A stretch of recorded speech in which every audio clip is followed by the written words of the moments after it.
اور میری پشت میں ایک ہی بیٹا رہ گیا تھا، جا تجھے عطا کر دیا۔ اعظم کی اس عطا کے بعد پلیز پہ قدم رکھا تو پھر ایک وہ خاتون آ گئی جنہوں نے آپ کو دودھ پلا کے پالا تھا۔ کہنے لگی عبد القادر جی امی ایک سوال ہے میرا بچپن سے۔ کہا کیا؟ ایک بات بتاؤ، میں تمہیں گود میں کھلاتی تھی لیکن کبھی کبھی ایسا ہوتا تھا تم چھلانگ لگاتے تھے تو کدھر چلے جاتے تھے؟ دودھ پینے کی عمر میں کہاں جاتے تھے؟ مسکرا کے کہنے لگے ماں جب چھلانگ لگاتا تھا تو میں سورج کے اندر چلا جاتا تھا۔ ماشاءاللہ، سورج کے اندر جو لاکھوں کلومیٹر دور، لاکھوں میل دوری سے جلا دے آدمی کو، وہ سپاک کہتے ہیں مگر میں دودھ کی عمر میں نا اس کے اندر چلا جاتا تھا۔ مسکرا کے کہنے لگے بیٹے عبد القادر اب بھی جا سکتے ہو؟ کہنے لگے ماں وہ تو بچپنا تھا، اب عبد القادر کی جوانی ہے۔ وہ بچپن تھا اب جوانی ہے، کہا جا سکتے ہو؟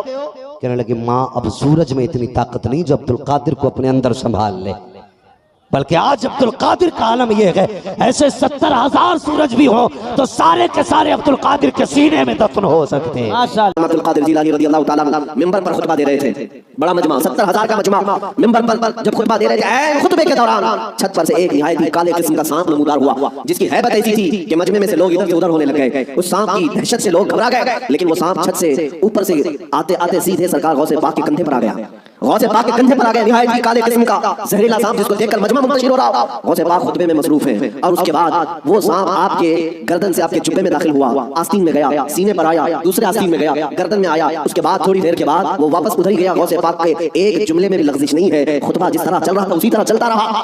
اور اس کے بعد اس سانپ نے فصیح عربی میں آپ سے کلام کیا، کہا ہے عبد القادر میں آزمائش کے لیے آیا تھا، اس سے پہلے میں نے کئی لوگوں کو آزمایا، ان کے یا تو زبان میں لکنت آ گئی، یا تو پیر ہل گئے، یا تو پھر اپنا بیان چھوڑ دیا، لیکن تمہارا حال تو یہ ہے کہ ایسا لگتا تھا کہ تمہارے جسم پر کوئی چیز آئی نہیں۔ غوث پاک رضی اللہ تعالیٰ عنہ مسکرائے، خطبہ جاری رکھا۔ لوگوں نے پوچھا غوث پاک سے کہ یہ کیا تھا، اتنا بھیانک سانپ آپ کے جسم پر آیا، آپ کے جسم پر کوئی جنبش بھی نہیں، لغزش بھی نہیں؟ سرکار غوث پاک رضی اللہ تعالیٰ عنہ مخاطب ہوتے ہوئے ارشاد فرماتے ہیں میرا نام عبد القادر ہے، میں قادر کا بندہ ہوں۔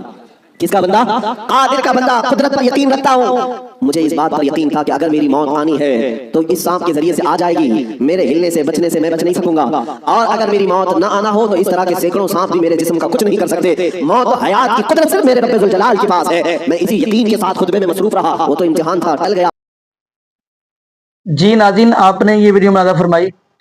ناظرین، پھر جیسے یہ کہانیاں بیان کر رہے ہیں، اس کا مطلب یہ ہے کہ پھر جیسے ان کی سٹوریاں سنیں نا، ان کی سٹوریوں سے یہ پتہ چلتا ہے کہ وہ جو نیل آرمسٹرونگ تھا غالباً جو گیا سب سے پہلے چاند پہ، یعنی پھر اس کا مطلب یہ ہے کہ وہ پہلے نہیں گیا، پیر عبد القادر جیلانی رحمۃ اللہ علیہ پہلے گئے ہیں۔ ان کی سٹوریوں سے یہ بات پتہ چلتی ہے۔ اور اگلی بات ہم کرتے چلے، یقین مانیے میں بڑے ہی یہ دکھ کے ساتھ بات کرنے جا رہا ہوں کہ یہاں پہ بلکہ میں دعا ہی کر لیتا ہوں کہ یہ دعا ہے کہ اللہ پاک ایسے مولویوں کو بھی عوام الناس کے سامنے حق سچ بیان کرنے کی توفیق عطا فرما دے، یعنی رب العالمین کا قرآن اور نبی پاک صلی اللہ علیہ وسلم کا فرمان بیان کرنے کی ان مولویوں کو اللہ پاک توفیق عطا فرما دے۔ نوین ایک سے بڑھ کر ایک ہے، ایک سے بڑھ کر ایک کہانی ہے۔ دوسرے نمبر پہ یہ بھی بات کرتے ہیں مرزا علی جینر کی بھی، چلو بات کرتے چلیں۔ اس بندے نے یعنی عوام الناس کو یہ شعور دلایا کہ یہ جو بزرگ بابے وغیرہ یہ کچھ نہیں کر سکتے، کیونکہ یہ بات کیوں کہ ہم ولیوں کا انکار نہیں کرتے، ولیوں کو ولی مانتے ہیں۔ میں کہتا ہوں جو بندہ اللہ کے ولی کی توہین کرتا ہے وہ رب سے اعلان جنگ کرتا ہے، لیکن مسئلہ یہ ہے کہ ہم ولیوں کو ولی مانتے ہیں لیکن ولیوں کو پوجتے نہیں ہیں۔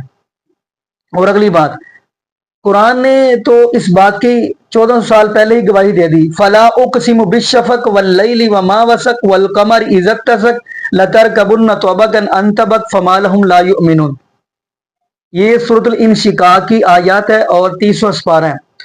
تو اس آیات کے اندر تو رب العالمین کا قرآن کہہ رہا ہے کہ جو سب سے پہلے چاند پہ جائے گا، فما لهم لا یؤمنون، ترجمہ خود پڑھیے گا، سورۃ 30واں سپارہ ہے، سورۃ الانشقاق ہے، فما لهم لا یؤمنون کہ یعنی وہ ایمان والا نہیں ہوگا۔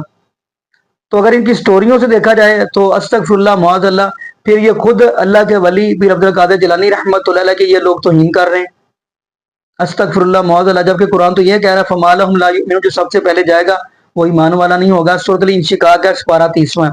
تو خیر ناظرین، میں یہاں پہ یہی دعا کرتا ہوں اللہ پاک ہمیں نبی پاک صلی اللہ علیہ وآلہ وسلم کی شریعت کے مطابق زندگی گزارنے کی سیکھ دے، اور اللہ پاک ہمیں 5 وقت کا پکا اور سچا نمازی بنا دے، اور جتنے بھی بے اولاد جوڑے ہیں اللہ پاک سب کو نیک نورینہ صحت تندرستی والی ایمان والی لمبی زندگی والی اولاد عطا فرما دے۔